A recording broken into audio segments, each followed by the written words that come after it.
I am your host, Mashuma Saba, M. Saba, and this is our Cultural Variety Podcast. Stay tuned.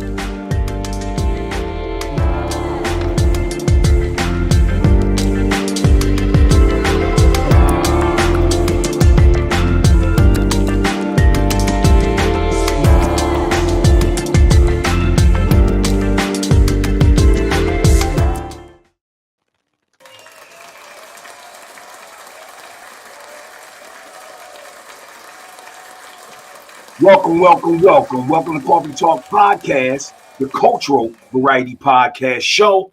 And tonight, we're going to discuss the young brother Morant of the Memphis Grizzlies. And we also going to discuss Morero versus Ishmael Barroso in last night 140-pound super lightweight championship fight that was on Showtime last night. So we're definitely going to discuss that. Welcome to the show, Coffee Talk Podcast. I am your host, Mashuma Saba, M. Saba, and this is our Cultural Variety Podcast show. What it do? Today is Sunday. And if you are new to our show, Sundays and Monday alternate nights is our cultural studies night. But as you know, our culture and all of our story is so big that we like to go ahead and honor our people, our doctors, our lawyers, our scholars, our poets, our authors.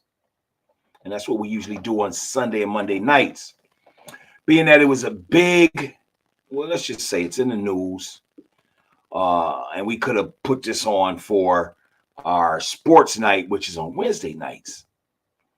But I thought that it was important that we go ahead and touch base tonight because this does reflect character. It does reflect behavior.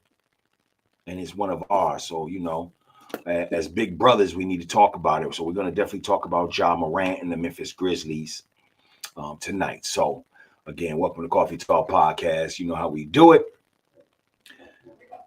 We never start our show without giving you its flavor as well as its wise words. So that's how we're going to begin, I should say. But before we begin, I just want to tell you that it's nice weather today in the Twin Cities. I also would like to say happy Mother's Day to all of the mothers nationwide. You know, I'm just a little bothered by it, though, because, you know, we got to honor our women on days that's not Mother's Day. You know what I'm saying? I don't want to hear everybody throwing up pictures and doing this Mother's Day thing. And then two hours from now, you know what I mean? It goes back to being a whole bunch of bees and all this and that through our music, through our television and so forth. So, you know what I'm saying? But happy Mother's Day today. And may we continue to honor our mothers. All right, listen. So today's flavor comes from www.bestproductreviews.com.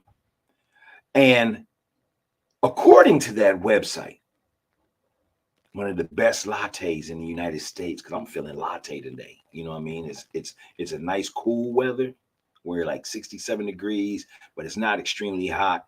And a latte would just be real nice. So I went ahead and selected as the best latte in the United States, according to Best Product Reviews.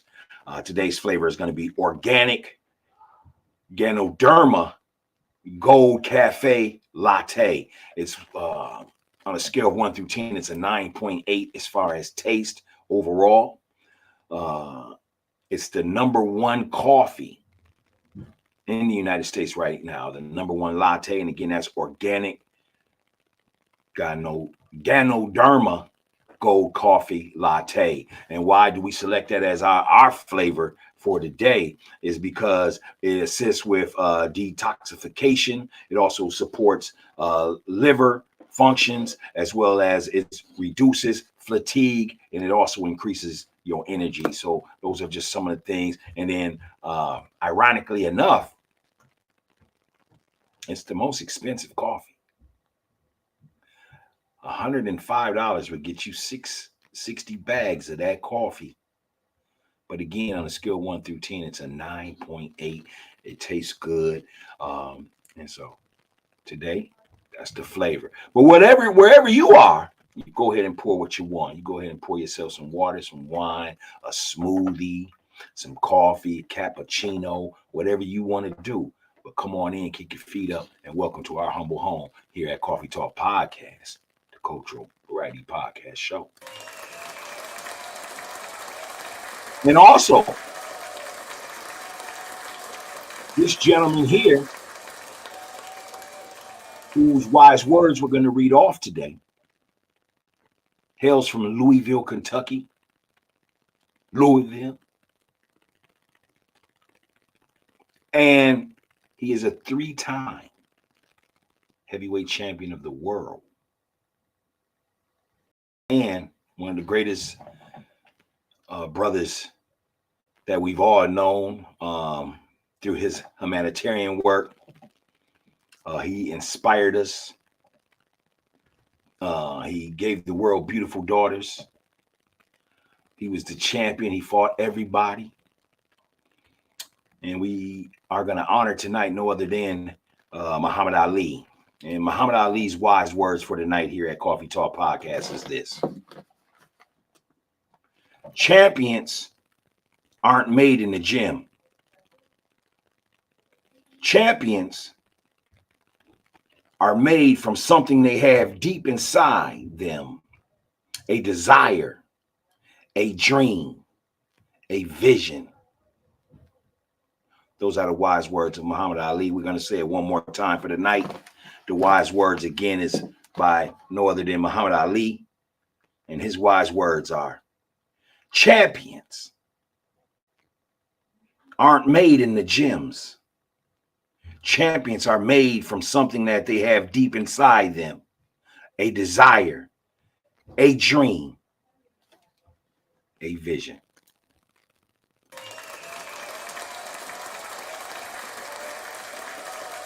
You know, that's true. You have to have that vision to want to win in life, in short-term goals and long-term goals. As a collective, you got to have that vision, and everybody must be on board. Whether it's a team concept or whether you're individually competing at whatever it is that you are competing at, whether that's in the corporate world, whether that's outside of the corporate world, when you're doing for self. So to be a champion of self, you have to have a vision. He also said you have to have a dream. In this sense, I would say you have to have a thought that you start to manifest. And through that, it has to be a desire. You're going to go through adversity. But how do you overcome that? So big shouts out to Muhammad Ali, one of our own. We appreciate you and we love you.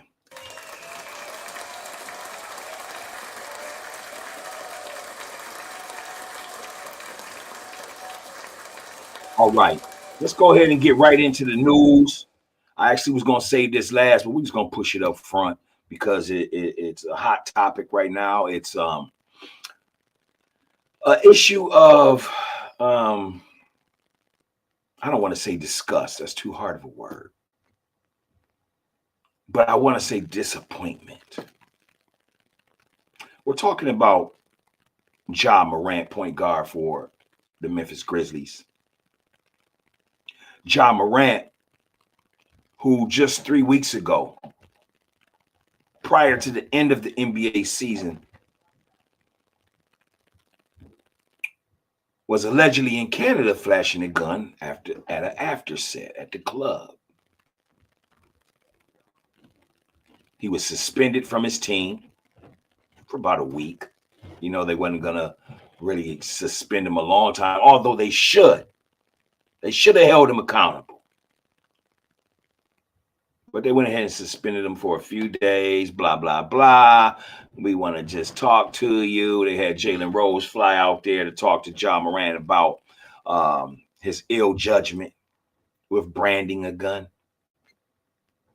and how don't mess up this bag, don't fumble this bag when this bag that you have can help you and generational wealth, your family for decades to come. The brother's a young brother. I think he's like 23, 22, 23 years old. But they gave him a slap on the wrist, you know what I'm saying? They didn't want to suspend him from a long period of time because he is one of the faces of the NBA, as well as the playoffs was just about to start. And I understand the owners by saying, you're not going to pay somebody $100 million not to come to perform, as far as trying to win a chip for you. You know what I mean? And I'm just saying that, looking at it from the business aspect of it. You wouldn't pay somebody to come and do your lawn, and then all of a sudden they can't do it, right? And you're going to give them the money anyway? No, you're not. But after having all of his elders that played before him and these mentors, everybody coming out saying, hey, Ja, man, you tripping, don't blow the bag. And he says he's not going to blow the bag. He learned his lesson. He goes ahead and he does it again. So in the last 48 hours, it's being reported, allegedly. But we all saw the video, so I don't know how alleged that is. But Ja Morant, hanging out with his boys, brandishes a gun again. And yeah, it's caught on IG. And so now it hits the social wire of social medias, platforms, and now everybody knows about it. One difference here is that it's not during the NBA season, and I'm not saying that to condone what he done. But young brother, why? Why? We want to ask you, is it so important to brandish a gun? And why do we care? We care because we don't want to see you blow an opportunity, not just based on money, brother, but based on freedom. You don't have no beef with anybody. And you're big enough as far as a person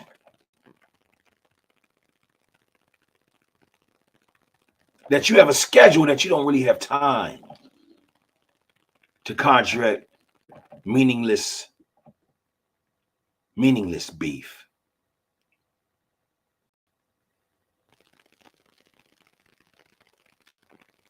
You've been a distraction.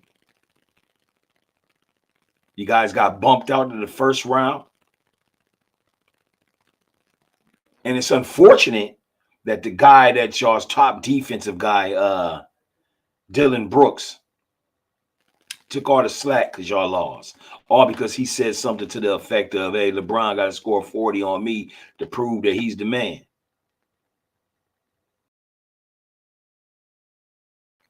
I've seen a lot of, after that game, after you guys lost, a lot of people, wanted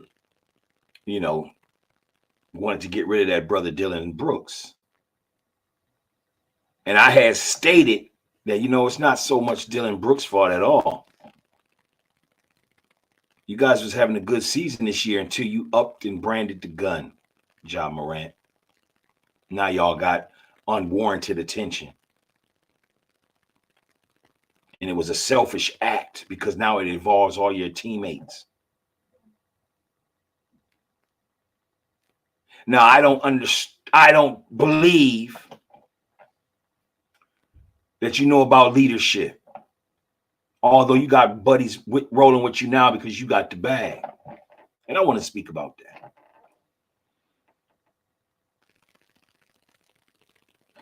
Listening to other podcasts and other sports analysis, about the game and about Ja Morant, a lot of people, again, are doing something that our people do all the time, and that's not take accountability. The first thing I'm hearing on the social media wire is, oh man, he need to get away from them brothers. He need to get away from his friends. He need, it ain't even the fact that he needs to get away from his friends. The fact of the matter is the young brother needs to take accountability. Then you just get caught with the gun the first time, and you're doing it again.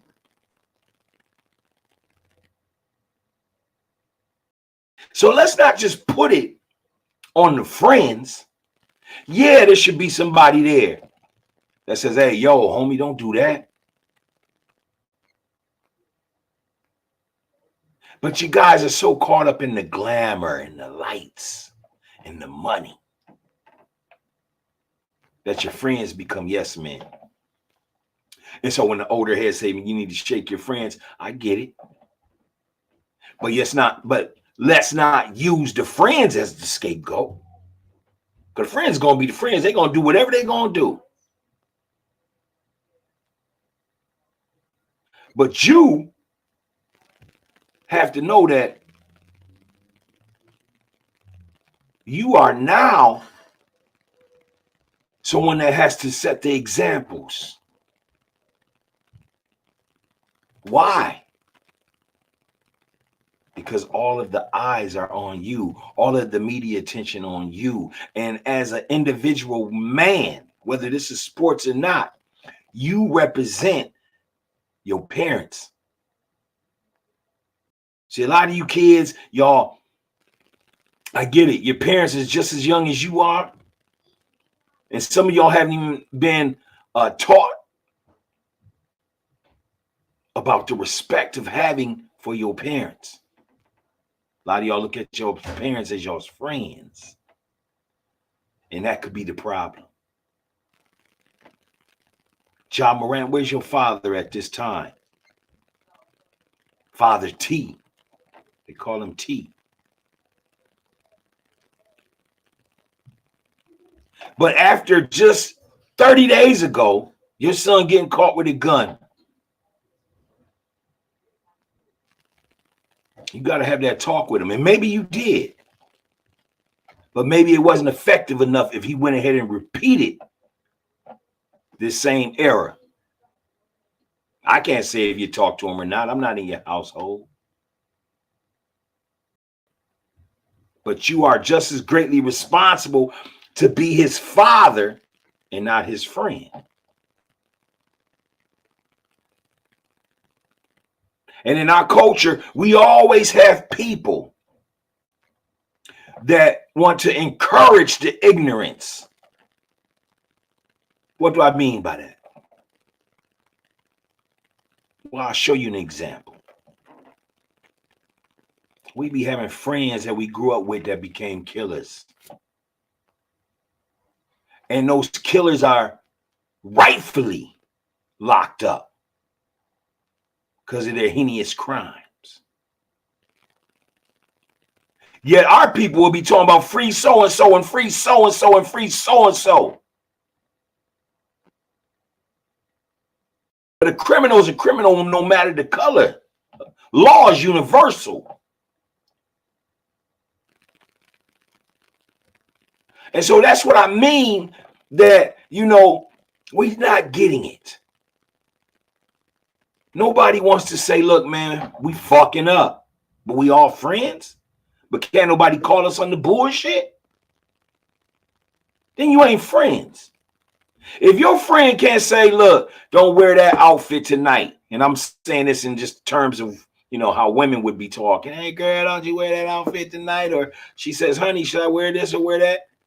You should be able to express yourself.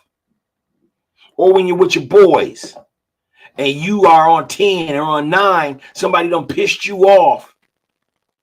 We have to have a homie that is willing to step in and just hear you out. A homie that's going to play counsel before you make a drastic decision that may require you to lose your freedom. Fuck the bag. We can't just have people knowing that shit is wrong, but they want to still ride with you anyway. Now they become part of the problem too. Daddy got a mansion right across, 5-10 yards from your mansion. And mama got one too.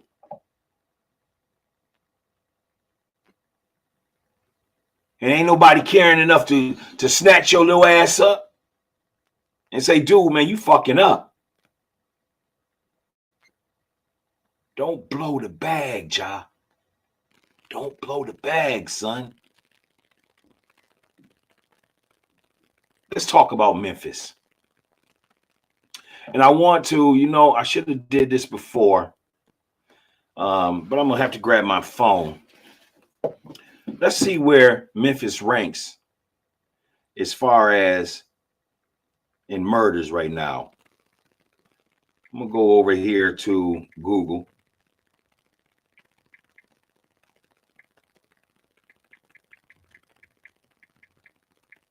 And I'm just going to put in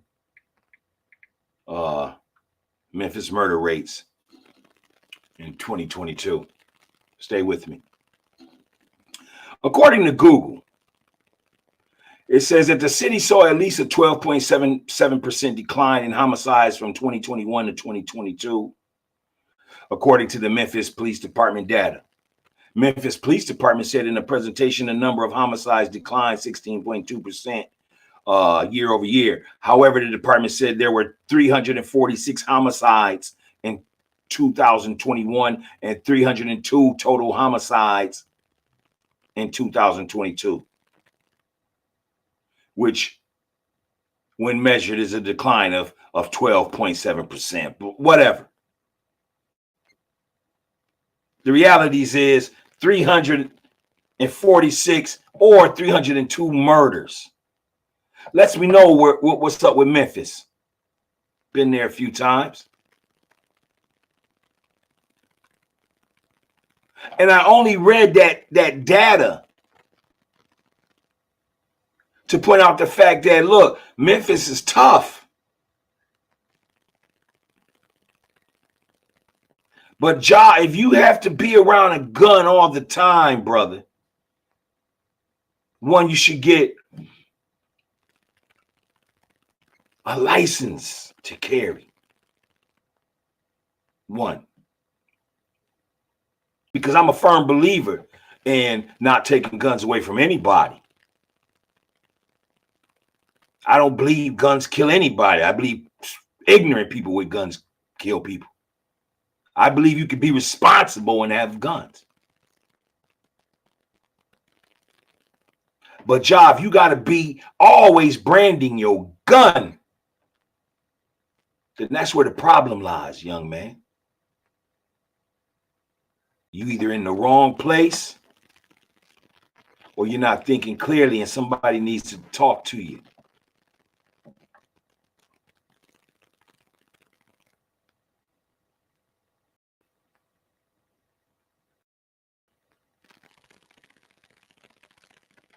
I want to say this as I pull up more results.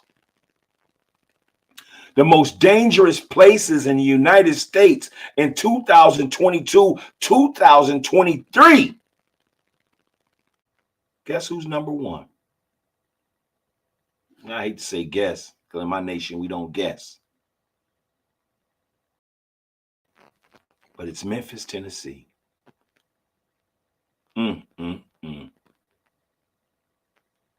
So by you branding your gun all the time, and we're going to say all the time, because it's your second time getting caught.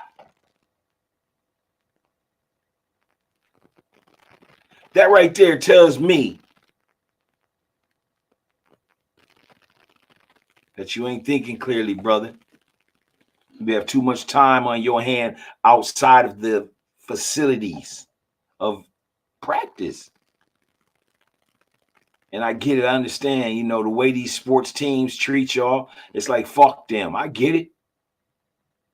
I get it. It affects us fans because I don't even watch basketball like I used to.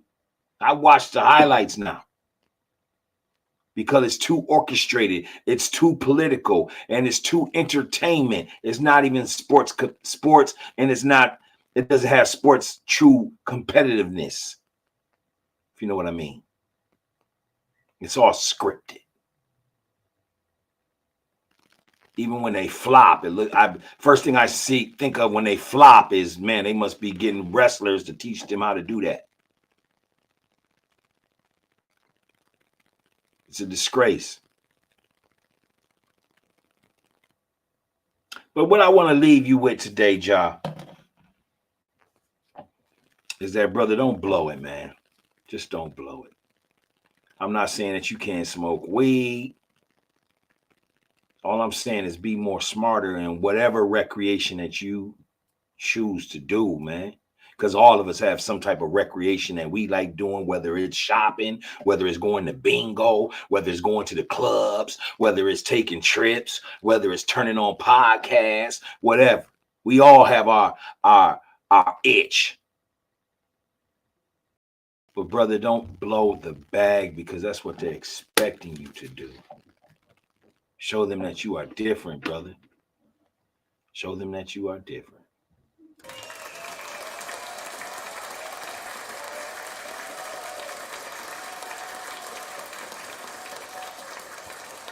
All right. Next, let's go ahead and talk about the fight. What fight? Last night's fight, man, between top contender Romero, who just came off a defeat with Gervonta Tank Davis. And the fight last night, it was on Showtime. If anybody's seen that, please leave a comment. Let us know that you did watch the fight last night. But it was a 12-round super lightweight bout between Romero and Ishmael Barroso. Raleigh's coming into the fight with 14 wins, 1 loss to Tank Davis, 12 KOs. Ishmael Barroso came into the fight as a veteran. 24 wins, 3 losses, 2 draws, and 22 KOs. This guy can hit hard. A lot of people projected him as a tomato can. Why? Because this wasn't really his scheduled fight. It was supposed to be somebody else, but due to actions outside of the ring, that other fighter couldn't make it. So they put in Ishmael Barroso, who's reportedly stating that he's 40 years old. The brother looks old, y'all. He might even be 45. I gave him a nickname last night called the Stone Face or Tomato Can. And I ain't calling him Tomato Can because I'm putting him down, because the brother at 40 years old can fight. Or at least he fought well last night. He actually beat Raleigh. And I done seen the last 2 fights of Raleigh. This fight and the Tank Davis fight. This fight went to the 9th round when referee Tony Weeks stops the fight. Now, mind you, the old head, Ishmael Barroso, he knocked Raleigh down. I want to say it was in the 2nd or 3rd round. Caught Raleigh with a left. Dropped him. And from that point on, the old man was dominating the fight.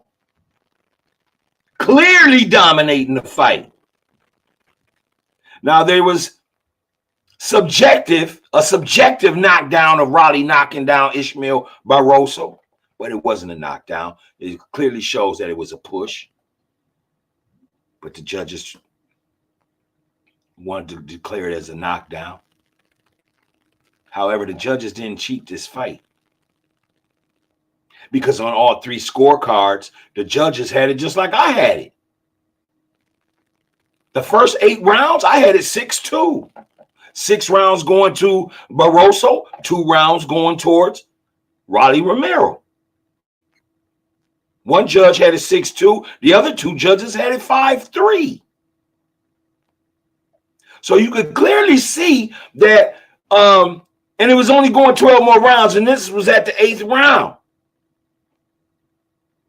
There was only 4 more rounds left.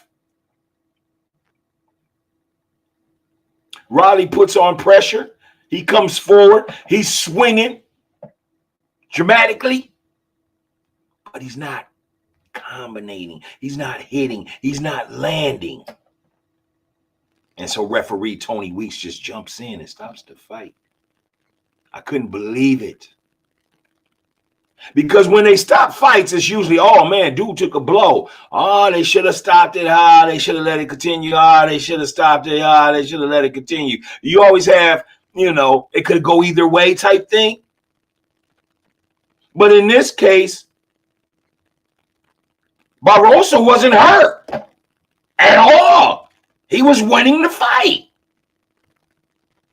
And Tony Weeks jumps in and just stops the fight. Ghostly stops the fight, I should say, because Riley didn't land anything. The 40-year-old man wasn't hurt. And then to top it all off, after stopping the fight and cheating us boxing fans, Tony Weeks, the referee, disappears and doesn't even give an interview like they normally do in the ring. He was gone. And then the judges decided not to talk either. And it left a bitter taste in the mouth of boxing fans such as myself. I don't mind if Riley would have won. He was projected to. He was fighting a tomato can. But the tomato can was whooping his butt. Yeah. The tomato can was winning the fight. Now let's talk about why it happened. Why did they stop the fight? Romero, 24, 25 years old, young man, coming off a loss to Gervonta Tank Davis at 135. Ryan Garcia, another guy with a big following, social media following, also took a body blow and lost to Gervonta Tank Davis as well. So you have Riley and you have Ryan Garcia, both coming off of L's to Gervonta Tank Davis at 135 pounds in the last 4 to 5 months.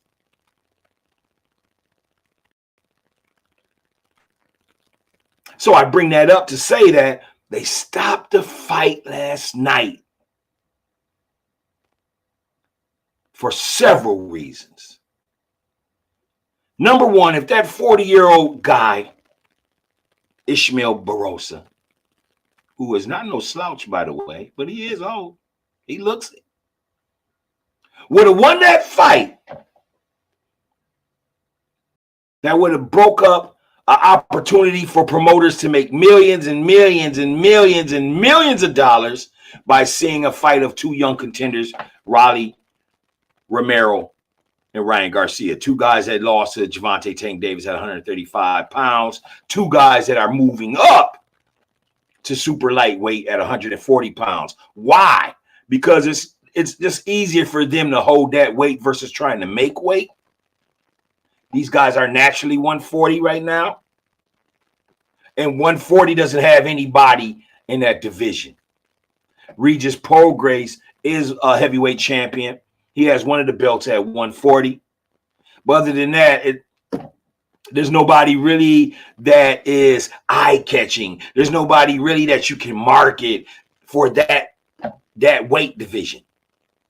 So they're starting to get guys to move up. Devin Haney may be on the move to 140 after he beats Lomachenko coming up soon here. Actually, this month. I believe that's fights on the 22nd. But then there's a possibility he can go to 140.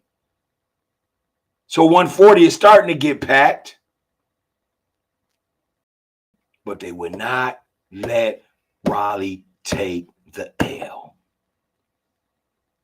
So Tony Weeks stops a fight prematurely. They asked Raleigh, they said, do you think the fight was stopped prematurely? Was it too early? And Raleigh, being the man that he is, he said, man, they shouldn't have stopped the fight. That dude's a warrior. He was talking about Barroso. What are my thoughts on it?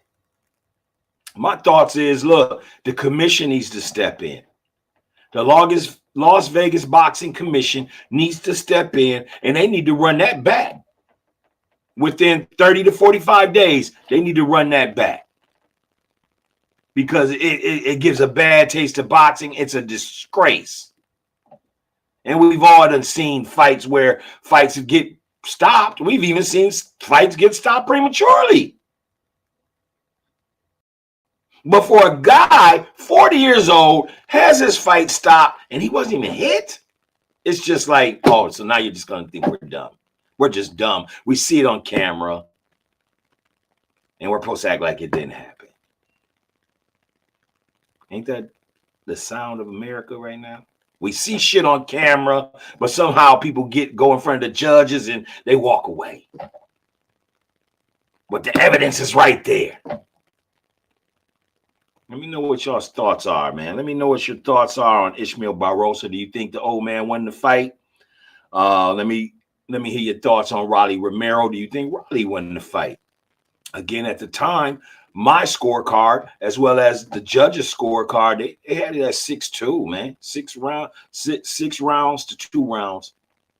They stopped the fight in the ninth. Give me your thoughts. And if Raleigh ends up fighting Ryan Garcia next, who do you go with? They both coming off of L's to Tank.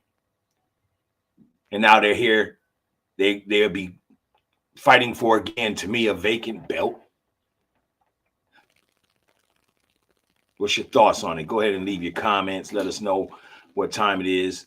Let us know what you're doing for your mother today as well, because it is Mother's Day, you know. But other than that, that's our show for tonight. And, I just like to say thank you for continually supporting our show, Coffee Talk Podcast. This is our Sunday night cultural studies topics tonight. We I want to go ahead and hit y'all with the universal peace sign. I just want to go ahead and say, hey, man, continue to believe in yourself. Continue to learn. Continue to observe so that you learn. Continue to stay sucker free. And continue to push positivity, not just on yourself, but everybody in your circumference, everybody in your cipher. Continue to make sure that everybody is carrying a positive note. So with that being said, man, it's your boy, Mashuma Saba, M. Saba, and this is our Cultural Variety Podcast show. And until next time, I'll see y'all Wednesday night. Peace.